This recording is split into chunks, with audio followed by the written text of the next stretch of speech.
Hello everyone, in this video I will be looking at the Happy Run F18 Emoto.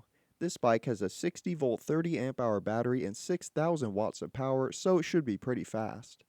It also has larger wheels and tires than most of the other Emotos that I reviewed in the past, so I should fit it a lot better. Let me get right into the unboxing. The first thing in the box was a smaller box, but inside of that box was the instruction manual, the headlight and horn, the display with some control buttons, brackets for the headlight, display, and number plate, the front brake disc with some bolts, and a little bag of tools. I just decided to cut the front off the box because I was not going to be able to lift this bike out easily. Here's the bike with all the packaging material removed. I think it already looks pretty good. Here's all the other parts that were in the box. We have the front number plate, the 3.7 amp charger, and then the front fender and a couple other little brackets. Of course, we also have the front wheel and tire. Can't forget about that. To start off the assembly, I'm going to bolt the front brake disc to the front rim. Once that's on, it's time to put on the front tire. I always recommend propping the bike up somehow so you don't have to hold the bike up and put the tire on at the same time. After that, you can take your axle, put a little bit of grease on it, and then slide it through the right fork. Then take the shorter spacer and put it on. Then you can hold up the tire and slide the axle through. You can wiggle and twist the axle around a bit and then move around the rim until you get it to slide through. I like to push it a little bit past the bearing so it gives you a little room to stick the longer spacer on so you can line it up with the left fork. You may have to twist the left fork a little bit to get it to line up with the axle. Once you have it aligned right, it should pop right through. After that, just grab the nut, twist it on, and then tighten it up. Installing the front wheel and tire right away helps the bike stand on its own, so it's less likely to fall over when you're installing all the other parts, like this big bracket for the number plate, headlight, and display. This just bolts onto the triple clamp right here. Once you have that in place, it's time for the handlebars. Just put the handlebars on the mounts and then put the top of the clamps on them and tighten them down. You don't want to do them super tight right now because you may have to adjust it in the future. Now it's time for the headlight and horn. Before you bolt it on, make sure to plug it in. All of these plugs have little arrows on them that help you align them. Then unscrew this bolt and slide it through the headlight and bolt it up. You want it tight enough that the headlight won't be loose enough to flop forward, but not too tight that you can't adjust it. After that, it's time for the display, and it bolts up pretty much the same as the headlight. Just make sure to have the wires plugged in first before you bolt it on to make sure they're in a good position. It's also worth noting that there's two different plugs that the green display plug can plug into. You want to make sure to plug it into the bottom one going down into the bike. After you have the screen bolted on, you can bolt on the little push button controls on the right side. I actually bolted the screen on upside down at first. You want to put this little notch at the top so it's the right way up. After that, it's time for the front brake caliper because it's really putting a lot of strain hanging like this. The first thing to do when attaching the front brake caliper is to remove the little wedge that goes between the pads. After that's out of the way, you can take the two bolts out, slide the caliper into place over the brake disc, and then bolt it up.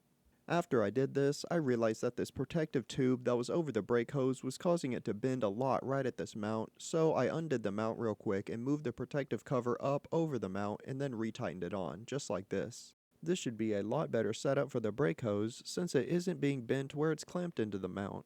Now it's time for the front fender. Just take these 3 bolts out of the triple clamp and put the fender on and bolt it up. With the front fender on, it's time for the number plate. But before putting it on, you want to make sure your wires are plugged in and in the correct position so nothing's getting pinched. Once I plugged in the red and green wires, I decided to push them back like this to make sure they weren't getting clamped under the number plate when I bolted on.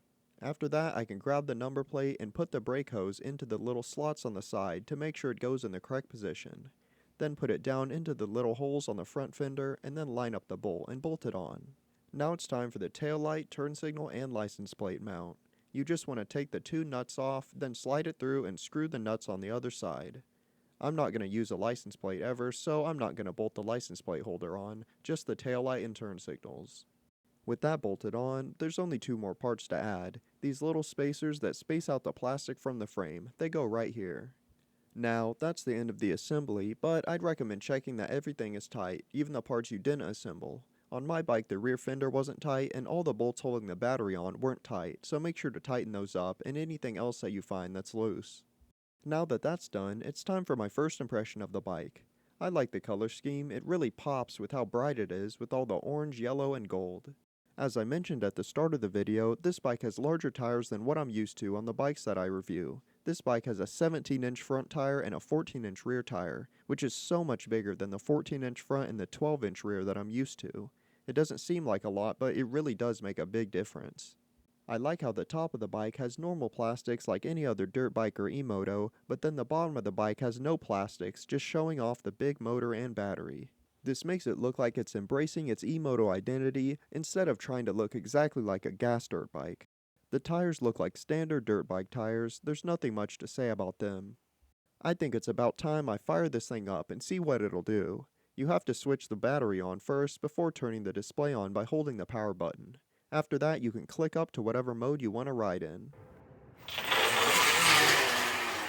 Of course, I immediately put it into mode 3 and ripped it out onto the street. However, I realized right away it had a 20 mph limiter even in mode 3, so I knew I had to get rid of that. It turns out this is super easy to get rid of, you just have to go full throttle and then turn the bike on, and hold it full throttle until the error message goes away, and then you're good to go.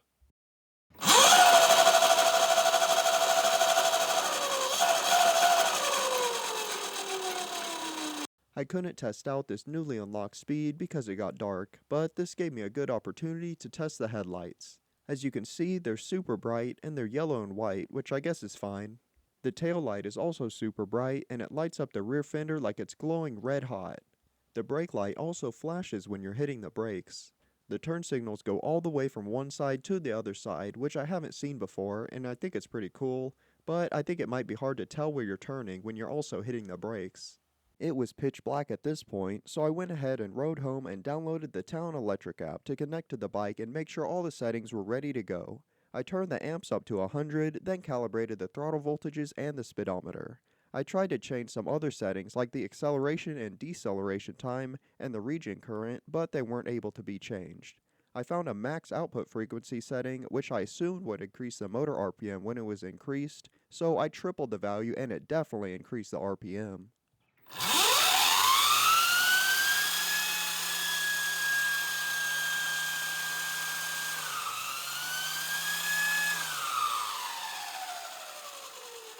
You're seeing that correctly. The wheel just spun at 115 miles an hour. That can't be good for the bike, so I'm going to set that limiter back down to what it was before. While I'm doing some tweaks to the bike, I might as well upgrade the throttle. Right now it's a half twist throttle, which I do not like. When you use it, you can really only grip it with 3 fingers, so your pinky finger and ring finger are kinda useless. Also, there's this elevated section on the grip that doesn't move, so your palm just slams right into it when you twist the throttle. So I'm just going to upgrade it to a cheap twist throttle that I had laying around. Oh yeah, now we're talking. However, since I did that, the left grip doesn't match anymore since it still has this bump, so I'm just going to chop it off and smooth it out. I sawed most of it off, and then I found this cheese grater tool that sanded it down super quick. Before I take this bike out on its first real ride, there's one last thing that I want to change. In my opinion, right now the bike is leaning forward a bit too much, so I'm going to raise the front and lower the rear. Raising the front is easy enough to do, just loosen the triple clamps and slide the forks down a little bit.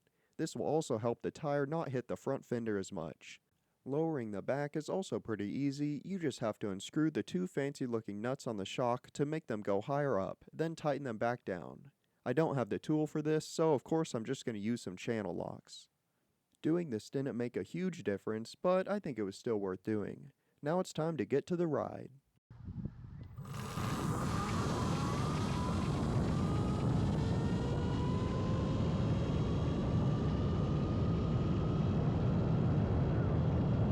At this moment I hit the speed limiter. You can see me look down when I realized it suddenly stopped accelerating.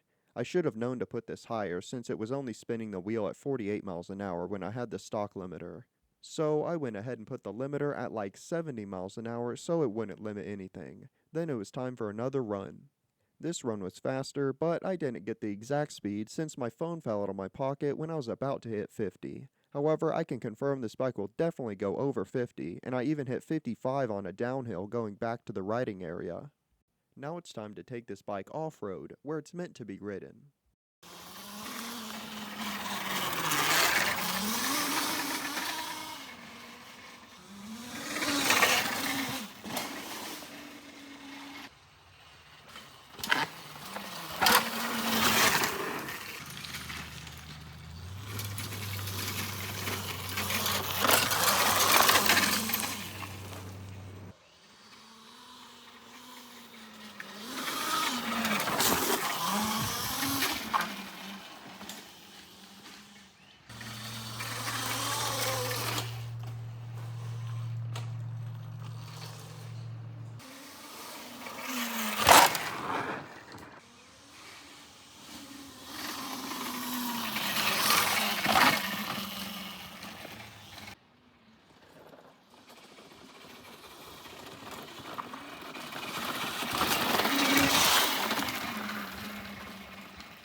This bike dominated these trails. It was able to ride all over the hill climbs and rough terrain no problem. Having the larger tires made it a lot more stable on the rougher areas. Rocks and roots that I would normally avoid if I was on my smaller bikes were just little bumps to ride over on this bike. The suspension handled everything fine. While we were trying to get a good thumbnail, I jumped the bike to flat nearly 10 times, and every time I landed, I would compress the suspension to the point where both pegs would hit the ground, and it didn't seem to have any effect on the suspension. It still feels the same as when I unboxed it.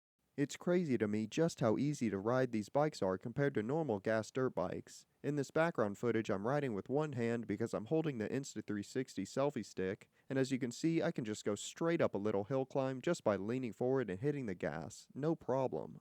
However, I did notice a problem as I kept riding the bike. The lower the battery voltage dropped, the more of a delay the throttle had when you twisted it and untwisted it. I tried to record some clips of it, but you couldn't hear it over the wind noise, so I guess you have to take my word for it. I was expecting this bike to have this problem, since a bike I reviewed in the past that has a very similar controller to this bike also had this problem. When I asked them, the company said that it may be my new throttle that I installed, but I know it's not that because the bike was doing it before I put the new throttle on, and I've used this throttle on another bike and it didn't have this problem. They also told me that I could try to unplug the motors and coder wires for a moment, then plug them back in and it may fix the problem. So I tried that, but it was exactly the same as before.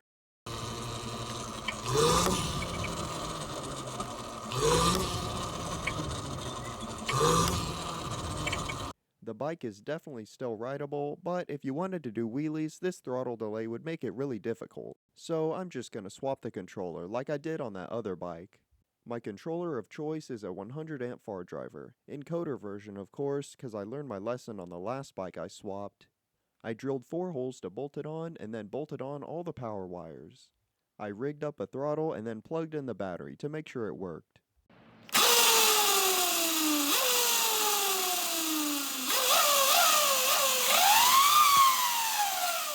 Yep, that's the response I'm looking for. I wired up all the signal wires, then zip-tied and bolted everything together, and now it's ready to rip. Notice how when I go full throttle, I get the full power instantly, and when I let go of the throttle, it instantly turns off.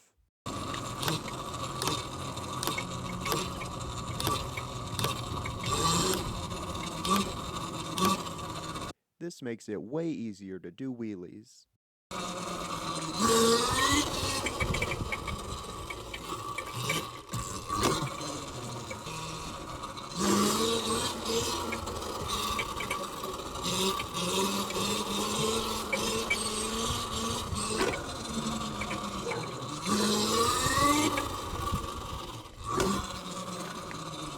The next day, I took the bike to my grandparents' farm to ride.